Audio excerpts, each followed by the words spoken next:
Let's talk about your ad maturity on LinkedIn. No permission slips from a parent necessary. We're keeping it clean. We're talking about your measurement maturity index on this week's episode of the LinkedIn Ads Show.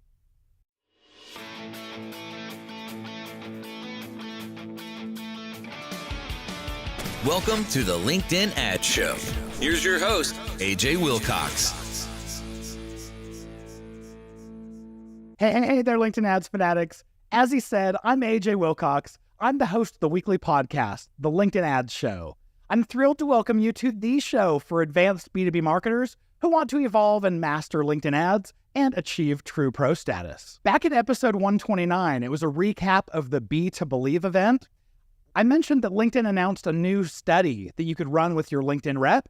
They called it an MMI, or Measurement Maturity Index. I got a chance to go through that process, and I wanted to share with you what it was like, what goes into it, and what the output is, so you can see if it's worth running for your company. The LinkedIn Ads Show is proudly brought to you by B2Link.com, the LinkedIn ads experts. B2Linked is the ad agency 100% dedicated to LinkedIn ads, and we have been since 2014. You know, back before it was cool. We build a custom strategy for every account we work with.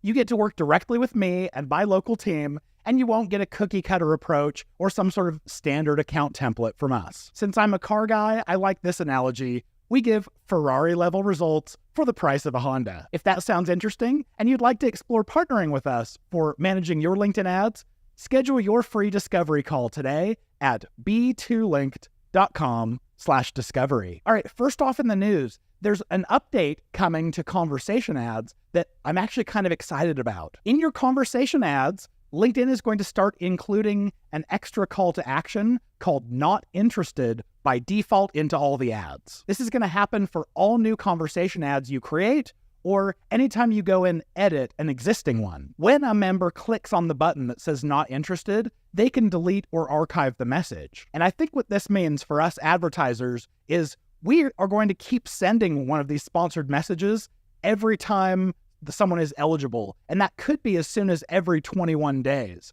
So as soon as someone hits Not Interested, I think that means that they won't be eligible to receive any in the future, which is great. I would much rather not keep sending people messages who don't want them, because of course we pay for all of those. What I don't know is if LinkedIn is going to count a Not Interested as a form of negative feedback that will hurt our relevancy score as a brand. That I definitely wouldn't want to happen. I want people just to opt out and have it not hurt our relevancy scores. There's also a new metric that LinkedIn is ramping up right now. I've seen it in quite a few accounts, so it's probably almost fully rolled out. And this is called clicks to member profile. It's only for thought leader ads because when you're promoting a thought leader post, there is a member there that someone can click and visit their profile. And this is a column that's going to be added to the engagement view inside of Campaign Manager. And it's going to count anytime someone clicks on the thought leader's profile or their image or their name from a sponsored ad. LinkedIn ads expert Anthony Blattner, who's in our LinkedIn ads fanatics community, he shared something that I thought was really cool. It's news from LinkedIn that we're going to be able to start adding custom images into the background of our lead gen forms. I think this is a cool update, and Anthony, a huge shout out. Thanks for bringing it to my attention. And this is a great reminder to all of you, if you're not already a member of the LinkedIn ads fanatics community, make sure you come join. This is the kind of insights that you'll get weeks before I can even share publicly. You can access the community by going to fanatics.b2linked.com. And then if you've been inside of LinkedIn Campaign Manager in the last week, you've probably seen this big black pop-up that's telling you about how the definitions of two metrics are going to start changing. They're switching this over at the end of July of 2024. And so by the time you hear this, it will already be at least August. So take this as your reminder to go and change any sort of metric definitions that you might keep on hand. The first definition here that's changing is your in-feed video impressions and clicks will only be reported if they were generated from a video ad that began to play. So the way I understand this, if for instance, someone ended up seeing your video ad, maybe even clicking on it, but it was before the video started to play, they actually would not count that as an impression or a click on that campaign, which I think is absolutely great. Those are now interactions that we should presumably get for free, and I don't want to count metrics unless my video ad was actually playing. Second metric update is actually something that I've been suggesting for a long time, and I'm really excited that LinkedIn rolled this out. When you used to run sponsored messaging campaigns, you would get impressions and clicks, but they lined up with a metric that I don't think was a good fit. They called impressions the same thing as sends, and they called clicks opens. Well, what's happening now is those are going to stop coming through as impressions and clicks. They are going to keep coming through what they always have, which is your sends and your opens, and your clicks are called sponsored messaging clicks. I used to have to do a really complex formula to try to compare across all ad formats, and for sponsored messaging, I had to remove clicks from sponsored messaging clicks so I could tell actually what a real click was.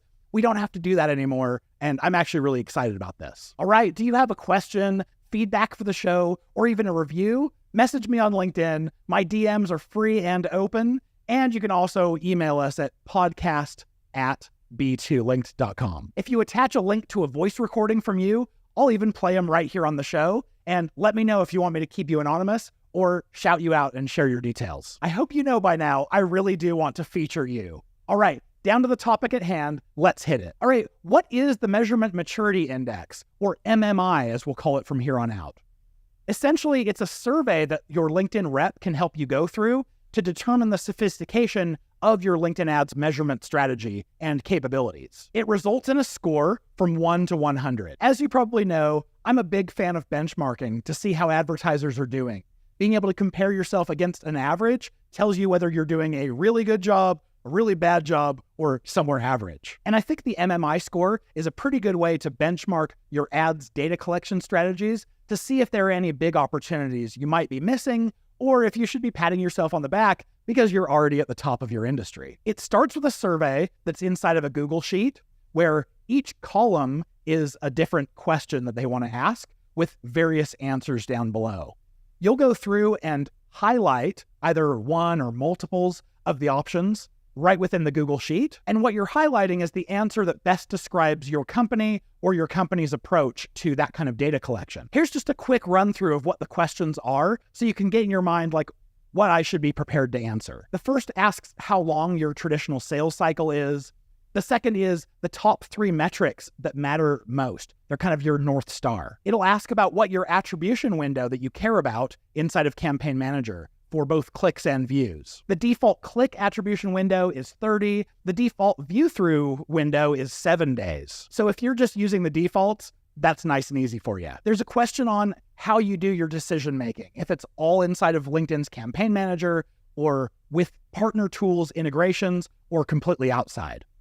There's whether you're using a lead scoring system of some sort or not. It asks about your comfort level of sharing CRM data with LinkedIn, how you might do that. There's also a question about your attribution methodology. You first click attribution, last click, multi-touch, somewhere in between. It'll ask you about what partnerships are you leveraging with LinkedIn. Are you leveraging any partners for tracking, for verification, for attribution, anything like that. And then the last question is how proactively you are giving attention to privacy and privacy changes and that kind of thing. Then your LinkedIn rep will take the sheet, they'll pass it to their data team who will go collect your responses and they'll compile the output for you. In our case, it took less than a week. The output was a PDF deck. Obviously, it was meant for PowerPoint and just output as a PDF. And it had more than 25 pages. It first covered the 5 pillars that LinkedIn was really saying these are important to your data collection strategy. The first pillar is signals. These are signals that you're passing back to the ad platform about how people interact with your brand. This was worth 24% of the total. The second pillar is reporting and ROI. It's how you understand the performance and the effectiveness of your ads. That was worth 47% of your final score. The third pillar is insights. This is how effectively you're using the general audience insights, content intelligence, and integrating that with your LinkedIn ads. That was only worth 10% of the total.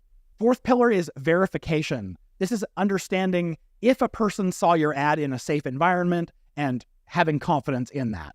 That was worth 14% of the total. And then finally, experimentation. This is only worth 5% of the total, but it's all about how you run A/B tests and learn about what impacts your performance on LinkedIn. Then it'll give you your MMI score. Like I said, this is a range between 0 and 100.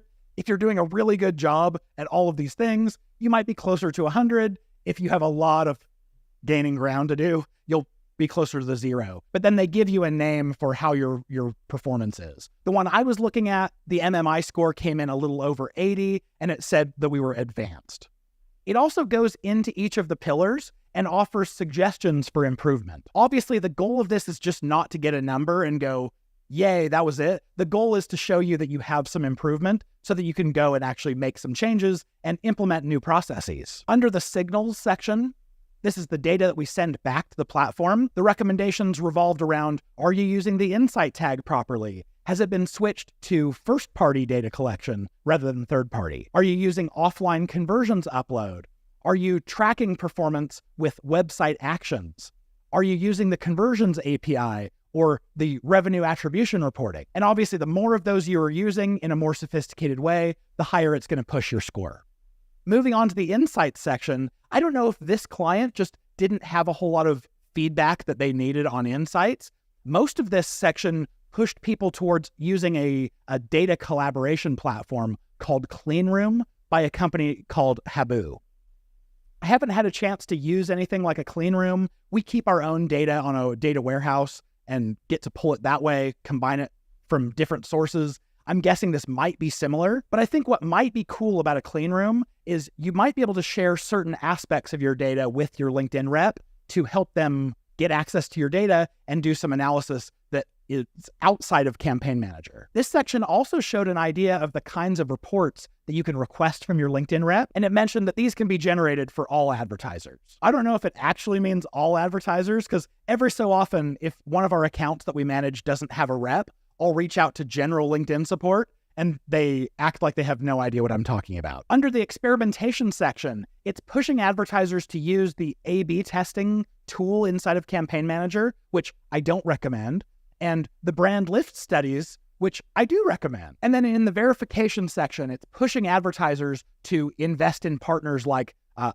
Integral Ad Sciences, Double Verify, Pixelate, those kinds of partners that can essentially look at your LinkedIn ads traffic and say, yep, it's good. All right, so here's my opinion of the whole process going through it. I think it is possible to claim in the survey that you're more advanced than you really are, especially because it's asking you ranges on some things like, how sophisticated do you think you are here? And just because you use a certain kind of a partner or solution, it doesn't mean that you're using it well or following up and caring about the insights that it generates. So my suggestion to you, if you go through this process, answer the questionnaire very openly and honestly.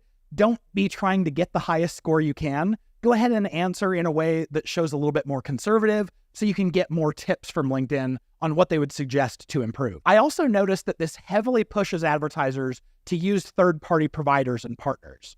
I don't think this is necessarily a bad thing because we are a partner with LinkedIn, but I will admit it does feel a little bit salesy. It also left me wondering a little bit like, all these recommendations for using partners, why isn't LinkedIn providing this stuff inside their platform? Why do I have to go and pay third-party providers for some of these services? But all in all, I do think it was worth going through this process. So talk to your LinkedIn rep if you want to grab your MMI score. The process probably takes 2 or 3 weeks until you get the final deck and can review it, but I think it's definitely worth doing. If you want to be a top LinkedIn ads 1%er, you need to come and join the LinkedIn Ads Fanatics community. Not only do you get access to all 4 of our courses that take you from beginner to expert, but you also get to interact with all the other top minds in LinkedIn ads who are sharing what's working for them and giving you ideas on what to improve in your own ads. There's even an upgraded level where you get to join weekly group calls with me and get to ask me anything you want. You get access for a super low monthly cost, and it's a fraction of what it would cost to grab time with me individually. If this is your first time listening, welcome. We're excited to have you here. Hit that subscribe button so you don't miss a future episode. But if this is not your first time listening, you are a loyal listener, thank you. I'm excited to have you back. The biggest favor you can pay me is to go and leave a review on Apple Podcasts. And of course, I'll shout you out if I can tell who it is you are. So if you do leave a review, please do reach out to me and let me know who you are so I can shout you out. Then with any questions, suggestions, or corrections for our episodes, reach out to us at podcast@b2linked.com. With that being said, we'll see you back here next week. And as always, I'm cheering you on in all your LinkedIn ads initiatives.